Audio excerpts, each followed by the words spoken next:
Hello again to the continuing of my Iron Man How I Made My Suit Wearable video series.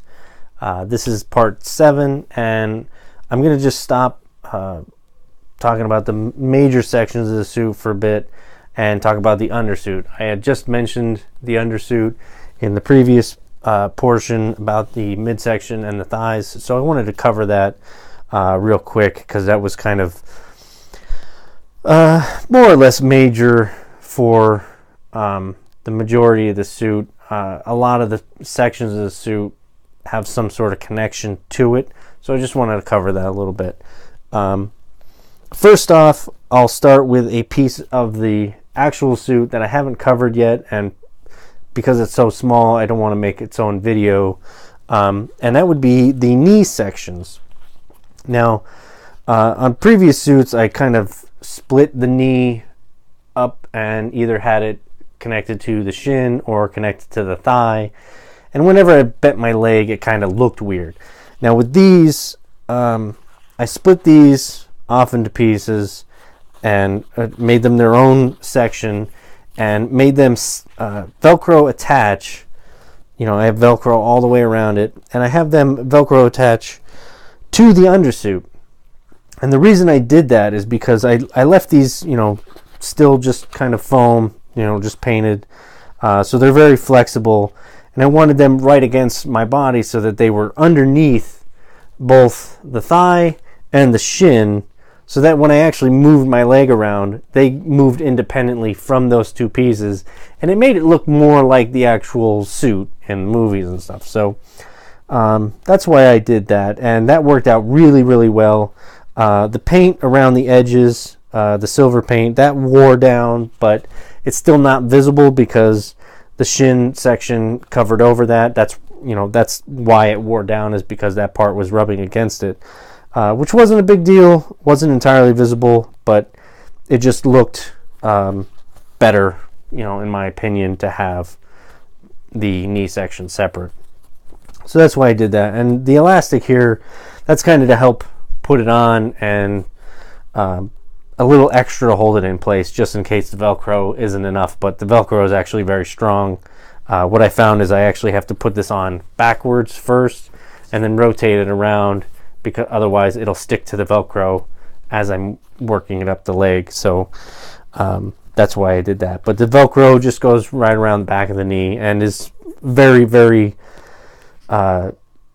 close to being invisible. You really don't notice it unless you're looking really, really close to it, because it's the back of the knee. Nobody's really looking back there anyway. But that's those pieces. And to show you on the actual undersuit, you can see here, this is the knee.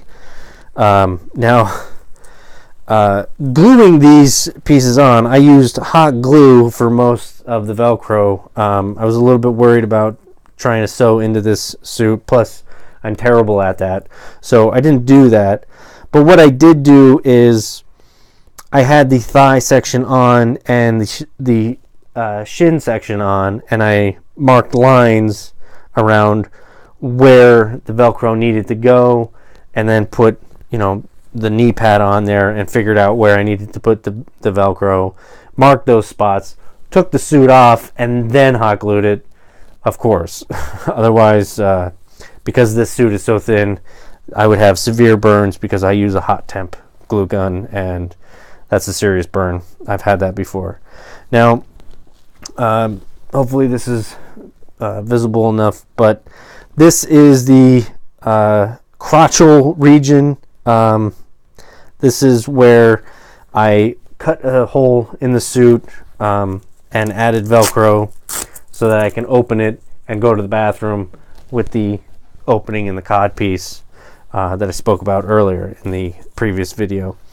Now there's also a piece of Velcro in the underside of this that again, in the previous video I mentioned, on the bottom of the cod piece there is a piece of Velcro, and that attaches to that and basically makes it so that it doesn't fall between my legs and become unreachable, so that somebody else has to do it, because that's pretty awkward.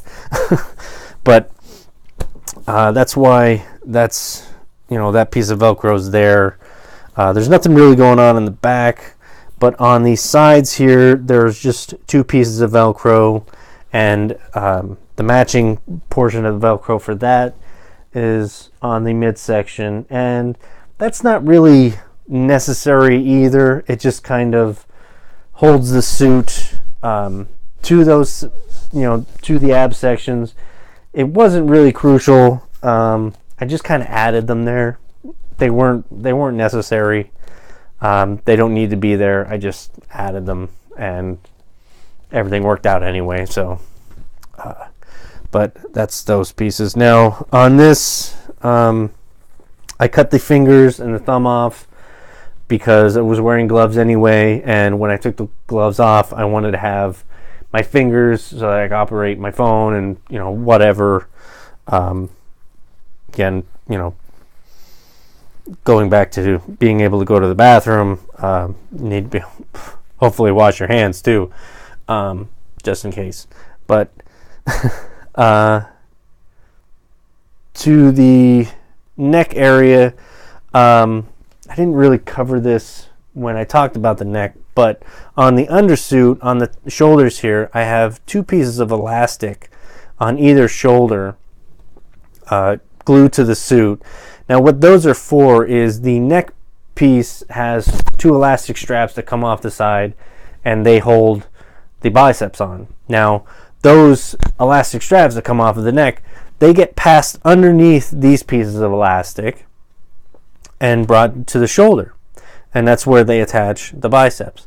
Now what else happens is the suspenders now that are now attached to the ab section, those go in between these 2 pieces of elastic, and that piece of elastic from the neck going through that goes over that and kind of holds the suspenders in place so they don't fall off my shoulder. So there's just a little bit of extra strapping that I added just to hold those suspenders in place, and that worked out great. I didn't feel like those suspenders were going to fall down at all, and they didn't. So that's that portion. Now this is, to talk about the undersuit a little bit, this is I believe this is called Cyborg print. This is directly from morphsuits.com. It's an official morph suit. It actually has morph suit written directly across the lower back, which is kind of a pain because that looks bad, but with my suit, we weren't able to see it, and I tried to marker it up a little bit so that it kind of blended in with the design of the suit, so you couldn't really see it, but it's just kind of awkward to walk around with morph suit written on your butt. But that covers this suit pretty much. I went with this cyborg print just because it was more silvery, and it actually looked more like the in-between sections of the Iron Man armor, the silver twisty bits that he has, where you can see this suit. I think it looks the best, rather as opposed to wearing just a solid red morph suit, which I've done in the past, and that works just fine. But I just personally thought that this looked a little bit better, just because it has a more robot-y design. But that's why I went with that, and I highly recommend it. I thought it looked good. But I think that covers this more than enough. Thanks for watching, and join me next time. I'm going to cover the chest and whatever's remaining. But thanks for sticking with it. Hope you enjoyed, and hope something was helpful.